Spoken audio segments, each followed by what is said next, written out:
तुका म्हणे त्याचे दास, आम्ही करू सेवा विलास, त्याचे चरणी आमचे मन, विसरलो तहान भूक तान. जगद्गुरु संत तुकाराम महाराजांचा हा अभंग आहे. या अभंगाचा अर्थच असा आहे की आम्ही त्या माऊलीचे दास आहोत, आम्ही त्या विठ्ठलाचे दास आहोत आणि जे जे कोणी त्या विठ्ठलाचे दास आहेत त्यांची आम्ही सेवा करण्यासाठी तत्पर आहोत. अशाच आशयाचा एक कार्यक्रम इथे सुरू झालेला आहे. आपण आहोत हडपसरच्या भागामध्ये आणि या भागामध्ये वारकऱ्यांची सेवा इथे सुरू झालेली आहे. आपण बघतोय हजारो वारकरी देहूपासून पंढरपूरपर्यंत चालतात, आळंदीपासून पंढरपूरपर्यंत चालतात.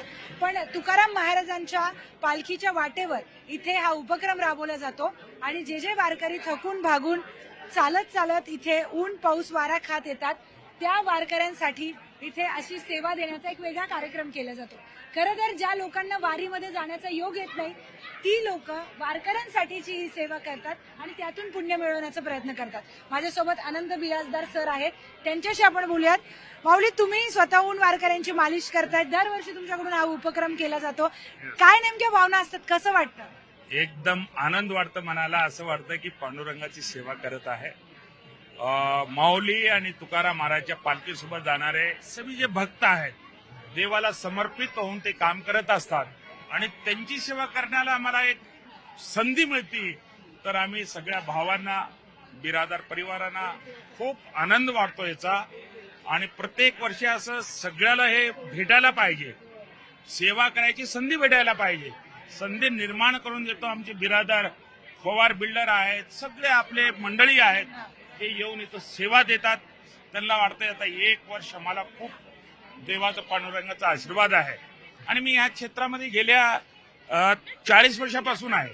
आयुष मंत्रालय, प्रतापराव जाधव जसे जे आयुष मंत्री आहेत, माननीय नरेंद्रभाई मोदीजी त्यांच्या नेतृत्वातून प्रत्येक ठिकाणी योग, निसर्गोपचार, नॅचरोपॅथी याची सेवा, ड्रगलेस थेरपी आहे. याच्यामध्ये कोई मेडिसिन नाही, साईड इफेक्ट नाही. अगदी महत्वाचं आहे. इथे कुठली औषध गोळ्या नाहीयेत. अगदी मालिश करून एका विशिष्ट तेलाने मालिश केल्या जाते आणि त्यामुळे वारकऱ्यांना प्रचंड आराम मिळतोय. आपल्यासोबत त्यांचे भाऊ सुद्धा आहेत, तानाजी बिरादार, त्यांच्याकडून जाणून घेऊयात.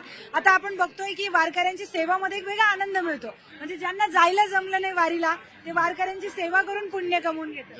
प्रत्येक जण पंढरपूरला जायलाच पाहिजे असं नाही. ज्याला जाता येत नाही तिथं त्या वारकऱ्यांचा आम्ही जवळजवळ 17 वर्ष झालं आम्ही हडपसरमध्ये सेवा करतो.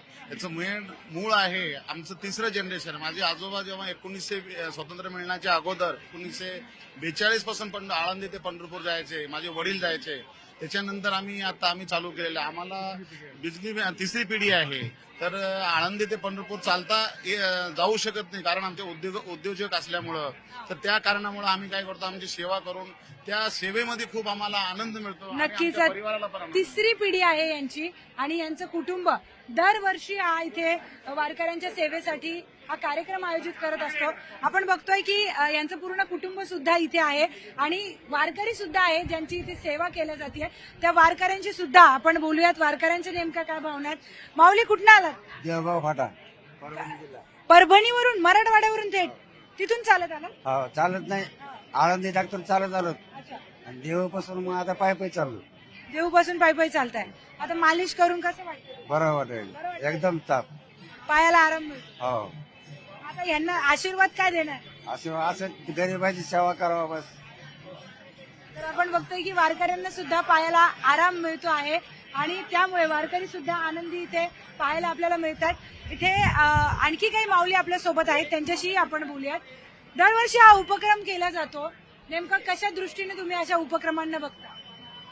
हा उपक्रम करताना मेन आम्हाला आमच्या अंतर्मनातून खूप सेवा करायची असते. त्याच्यासाठी आम्ही हा उपक्रम करतो आणि आम्ही मनोभावे असं वाटतं की आम्हाला विठ्ठल आणि रुक्मिणी आमच्या सोबत आहेत असं आम्हाला सकाळपासून भावना तयार होती आणि आम्ही चालत चालत इथपर्यंत येतो आणि एवढी सेवा करतो त्यांची की आम्हाला दिवसभर अशी एनर्जी राहते त्यांची. विठ्ठल रुक्मिणी आमच्या सोबत आहे असंच वाटतं आम्हाला. तर आपण ऐकलंय की विठ्ठल रुक्मिणी आमच्या सोबतच आहेत अशी एक भावना या कुटुंबामध्ये आहे आणि त्यामुळेच दरवर्षी हा कार्यक्रम त्यांच्याकडून केला जातो. आपण आणखी काही इथे माऊली आहेत, त्यांची सेवा सुरू आहे, त्यांच्याशी आपण बोलूयात. माऊली, कुठून आल्या? चिखलीवरनं. चिखलीवरनं आल्या का? कसं वाटतंय पायाची मालिश करून? बरं वाटतंय जरा. घरी काय आता माऊलींच्या भरोशावर? तर आपण बघतोय की वारकऱ्यांना बराच इथे एक रिलॅक्स फील होत आहे. अतिशय जे थकून भागून ते चालत चालत आलेले असतात त्यांना जरा बरं वाटतंय. आणखी काही वारकरी आहेत त्यांची सुद्धा इथे एका वेगळ्या पद्धतीने मसाज केला जातोय. एक मशीन मसाजर वापरून इथे मसाज केला जातोय वारकऱ्यांच्या पायाचा.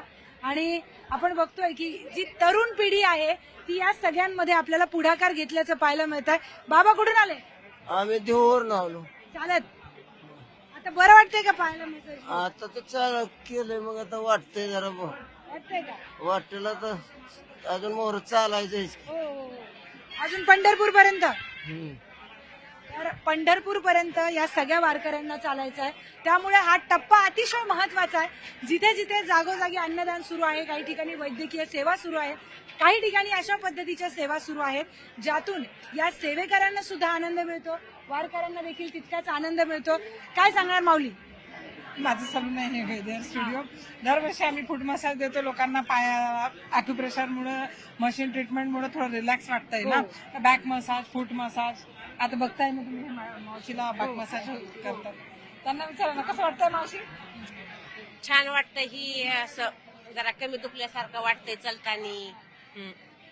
कुठून आले तुम्ही चालत? आंबोजोगाई अंबेजोगाईवरून. बापरे. आंबोजोगाई आला. आम्ही आमची 18 वर्ष झालं वारी ही. 18 वर्ष झाली वारी करताय. मग आता मसाज घेऊन कसं वाटतंय? मज्जा वाटत ही सोहळा कधीच असा भेटणार नाही. मज्जा वाटती. घराची सुद्धा आठवण येत नाही की. अरे बापरे. तर आपण बघतोय घराची आठवण यांना येत नाही. यांचा एकच ध्यास आहे पांडुरंगाचं दर्शन झालं पाहिजे. अशा पद्धतीने ही सगळी सेवा इथे सुरू आहे आणि वारकऱ्यांच्या सेवेतच आपला आनंद आहे.